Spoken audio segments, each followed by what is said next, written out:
We're back with the Education Notebook here on News 12 Connecticut. I'm Amelie Wilson.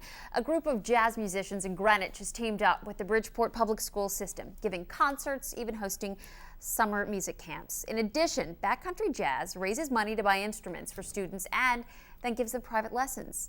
Funding is running low. Now they're looking for your help. We're glad to welcome Bennie Wallace, who founded Backcountry Jazz, and Tania Kelly, who works with Bridgeport Public Schools. Thanks so much for coming. Thank you. Thanks for having us, Amelie. So tell me a little bit about what the music program was like before Backcountry Jazz. Well, our kids were not given the background in jazz music, and so with Bennie Wallace, he brought that to our students, and that's been so very energetic for them. And so what they've been doing now is they're working with Bennie, and Bennie has been coming to play for our students. So we've been very happy to have Bennie with us, and he's been the absolute best for our district. Ooh. Well, tell us a little bit about your background with music and how you ended up teaming up with Bridgeport. Well, I've been a professional jazz musician all my life, and for 7 years I was in Los Angeles writing movie music, but mostly, and that was mostly jazz related. So I came to Connecticut. We moved here, and we started this organization just to play jazz concerts, and we quickly met Tania, who inspired us to come to Bridgeport and work with kids. And it's just been really fascinating because one of our major purposes with our organization is to build jazz audiences. We've been doing it in Greenwich and Litchfield County, but we're doing it in Bridgeport through the students and through their parents. And we've done 2 public community concerts there in addition to the educational things. And so what we're hoping to do is grow audiences for this music in the future, and also to grow kids or grow adults from these kids that really have the tools to succeed in life, which is one of the things that learning music, particularly jazz music, does for young people. Absolutely, creativity, but it also gives us a sense of discipline. You know, you've got to practice. Discipline, learning to work together with others in ensembles, and learning to handle and deal with abstract thought. You know, this is something that doesn't, abstract thought and creativity is something that's not taught in school, and that's what you really need in life. It's not just learning facts, and I've seen it all my life of people becoming successful in professions, but largely because of the music training, or with a lot of help from music training. I mean, it's no accident that Einstein was a violin player. Exactly, I like that reference. Well, Tania, a lot of kids these days just listen to rap and hip hop, and what was it like? Were they receptive at first to the jazz? I think they were, because with the history of jazz, it's infused in all different types of music. So jazz wasn't really a far stretch for our kids, but it was different.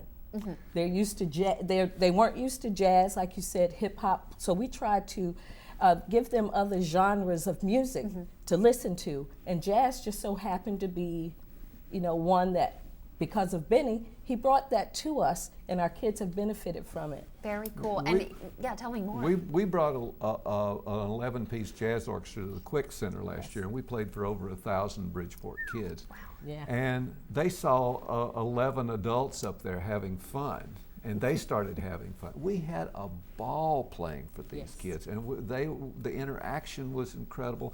And I mean, I had all these musicians from New York up there at 10:30 in the morning, and they were having fun. I love it. And because what we learned from that experience is it's not playing for kids. You're playing for a young audience, and it's really inspiring for us. And Backcountry Jazz also is able to raise money and buy instruments for some of the students as well. That's pretty incredible. Well, that's what we're trying to do, and our summer music camp funding has been cut off, and so we have to raise the money to reinstate the summer music camp, and we have to raise the money to continue our public school youth concerts.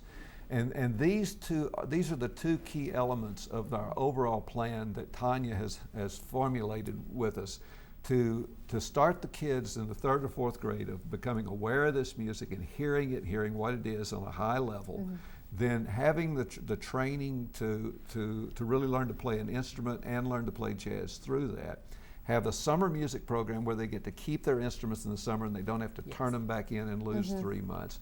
And what we hope to do is create a comprehensive program to where the kids get taken all the way through high school in a music program, and then they're a lot more prepared to go to college and go out into the world. No doubt. Before we go, because I know we're going to get to hear some amazing music in just a few minutes, what do you think these kids would be doing in the summer if they weren't so involved in this jazz summer camp? What they would be doing is running out, playing, and not be exposed to music. During the school year, they have music during the day, and we also have an after-school program. But during the summer, we don't want to see that summer slide that we talk about, and especially in the arts. They really need to be with us in a controlled environment, but being able to be as creative as they possibly can in our summer music camp. Absolutely. And Bennie, if people would like more information about Backcountry Jazz, we can send them to your website? Absolutely, backcountryjazz.org. Okay, very easy to find. Got lots of information and lists your members and your mission statement. Our board, and also there's videos of our public school youth concert and actually 2 events we've done in Bridgeport. Fantastic. So, Well, I know we're going to hear some music. I'm looking forward to that. Even one of your students is going to play for us as well, huh? well, let's say a young man that we've been fortunate enough to work with. All right.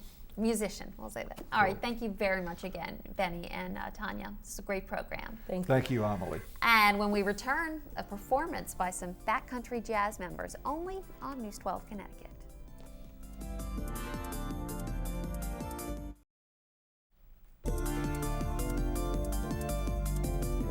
Welcome back. I'm Amelie Wilson. A special treat for you this weekend, a performance by some Backcountry Jazz members featuring Bennie Wallace, Elias Bailey, and Zolan, who was actually discovered in Bridgeport. For more information on this group and its mission, which includes providing music lessons, camp, and performances for public school children, check out their website, backcountryjazz.org.